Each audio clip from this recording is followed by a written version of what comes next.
Hello friends, कटहल और मूंग दाल इन दो मेन इंग्रेडिएंट से आज मैं कटहल का दालमा बनाने की तैयारी कर रही हूँ। स्वागत करती हूँ मैं आप सभी का मेरी इस चैनल स्पाइसी पीस में। सबसे पहले मैंने कटहल को उबाल लिया है, इसमें थोड़ा सा तेल और हल्दी डालकर। कटहल को हमें बस एक विसल लगाना है तेज़ आँच में। इसके बाद मैंने फिर से कुकर में मूँग दाल धो करके डाल दिया है, साथ ही बैंगन, आलू और कटहल भी इसमें डाल दिया है।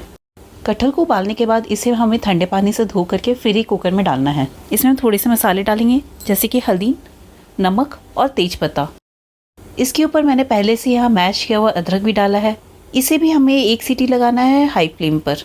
दालमा मेरा तैयार हो चुका है। इसकी छौंक की विधि उतनी ही आसान है, बस थोड़ा सा तेल, मिर्चा और पंचफूटन डालना है। इसके बाद हम इसमें प्याज डाल देंगे। प्याज थोड़ा सा पक जाएगा तब इसमें मैंने थोड़ा सा टमाटर डाल दिया है काट करके। टमाटर मेरा पक चुका है, अब इसमें मुझे बस दालमा डालना है।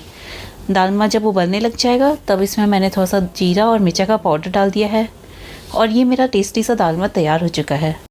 इस वीडियो को यहाँ तक देखने के लिए आप सभी का बहुत बहुत शुक्रिया।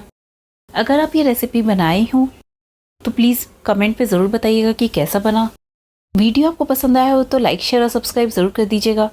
मिलेंगे अगली वीडियो में एक नई रेसिपी के साथ। तब तक के लिए बाय।